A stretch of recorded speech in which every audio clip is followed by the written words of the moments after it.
Monsieur Maclem, bonsoir. Bonsoir et merci pour m'inviter. Merci à vous d'être là. On vous sent optimiste, Monsieur Maclem, pour la croissance de l'économie, pour l'emploi. Est-ce qu'on peut tourner la page sur la crise ou est-ce que vous êtes encore inquiet? Nous sommes plus confiants.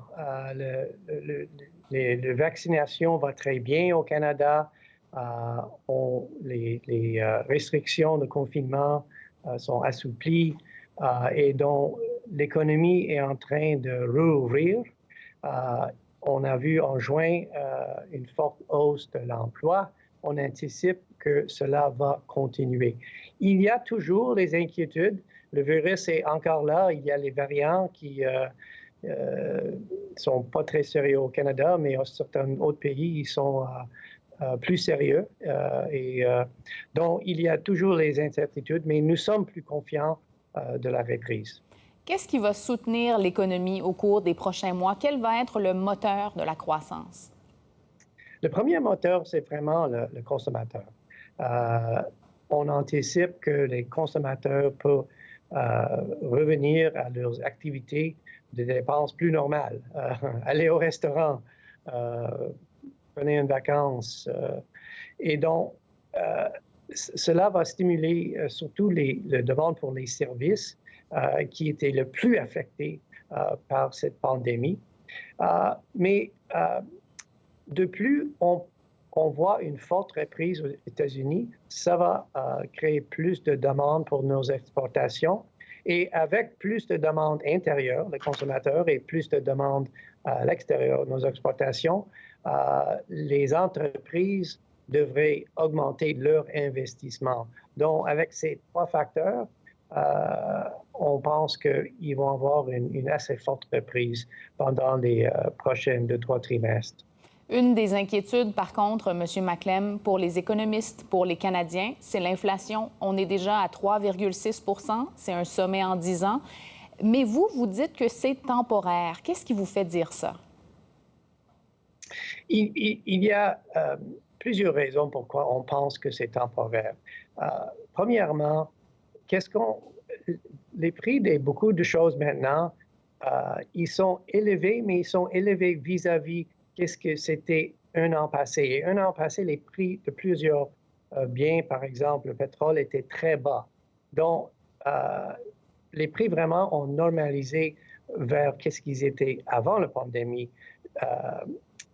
Ça, c'est un effet temporaire. De plus, on voit quelques goulottes d'entraînement.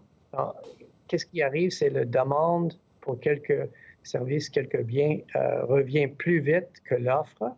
Par exemple, les semi-conducteurs, il y a des problèmes dans la chaîne d'approvisionnement globale et donc il y a une pénurie de ces semi-conducteurs dont la production d'auto est plus bas et les prix sont plus hauts. Ce sont des problèmes de rouvrir une économie.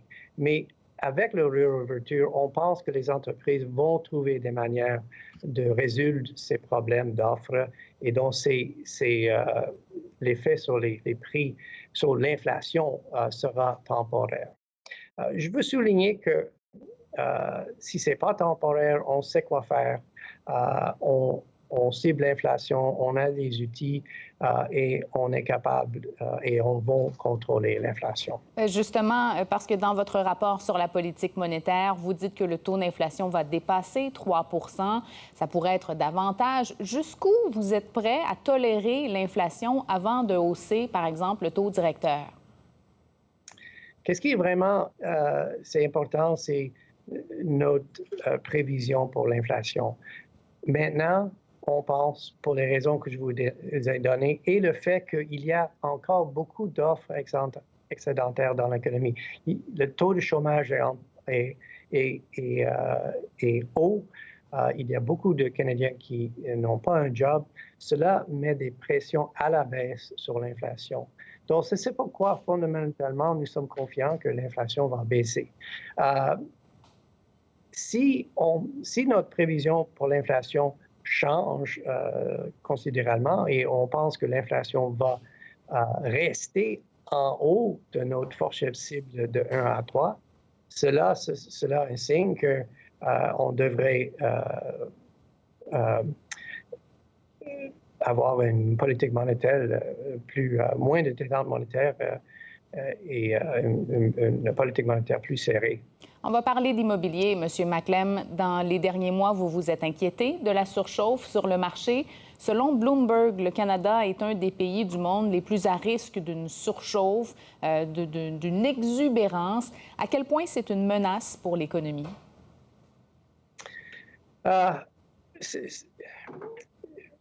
Comme vous soulignez, oui, il y a des risques ici au Canada. C'est une vulnérabilité ici au Canada. On a vu une forte demande pour les maisons presque partout dans le monde. Ça reflète des circonstances assez uniques du crise. Tout le monde est à la maison toute la journée. Et donc, plusieurs ménages veulent plus d'espace. Et c'est au Canada, c'est aux États-Unis, c'est en Europe. Donc, le Canada, c'est pas unique dans cet égard. Qu'est-ce que c'est? La raison pourquoi la vulnérabilité est au Canada, c'est même avant la crise, on avait un endettement des ménages élevé. Et donc, nous avons dit plusieurs fois que les ménages devraient être prudents quand ils prennent des hypothèques. Les mesures ont été prises par le BCIF et le gouvernement du Canada pour réduire ce risque. Et qu'est-ce que nous avons dans notre prévision? C'est on pense que l'activité dans les marchés du logement va modérer de manière assez graduelle. C'est encore élevé et oui, il y a le risque, ça peut être un peu à la hausse ou un peu à la baisse, mais notre prévision anticipe une modération graduelle. Et vous ne prévoyez pas de choc, par exemple, pour les ménages, pour l'endettement, des défauts de paiement, quand les taux vont commencer à remonter dans un an? C'est une vulnérabilité. Maintenant, les nombres, par exemple, des ménages qui sont en faillite, c'est assez bas. Et quand dans le futur, quand finalement on commence à augmenter les taux d'intérêt, on va tenir en compte le fait que la politique monétaire peut avoir plus d'effet quand les ménages ont plus de dettes. Bon, votre sensibilité sera bien accueillie, j'en suis certaine. Parlons d'emploi. Il nous reste quelques minutes, M. Maclem. Vous dites vous inquiéter de cicatrices à long terme pour le marché de l'emploi à la suite de cette pandémie. Qu'est-ce que vous voulez dire? Si vous regardez le taux de chômage à long terme, c'est très élevé. Et le risque, c'est que quand les personnes ne travaillent pas pour un long temps, ils ont une perte d'expérience, ils ont une perte d'entraînement et ça peut diminuer leur revenu pour une période de temps assez longue, surtout pour les jeunes. C'est très important parce que votre entraînement dans votre premier job, c'est très important pour toute votre carrière. Donc, nous avons des inquiétudes au sujet du scarring. Mais je veux souligner aussi que du fait que nous sommes plus confiants dans la reprise, du fait qu'on pense que surtout les secteurs qui sont le plus affectés durant cette crise vont avoir des fortes hausses de l'emploi, nous sommes un peu plus moins inquiétés par le risque de scarring. Mais oui, ils vont avoir du scarring. On espère que c'est un peu moins qu'on anticipait.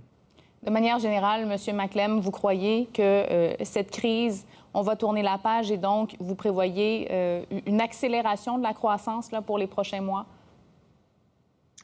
Oui, c'est ça. Je veux souligner que oui, tourner la page, oui, mais il y a des risques, il y a les inquiétudes. Le virus est encore là et c'est très important que tout le monde au Canada est en bonne santé et on peut avoir une économie en bonne santé. Monsieur Maclem, je vous remercie beaucoup d'avoir été avec nous. Merci à vous.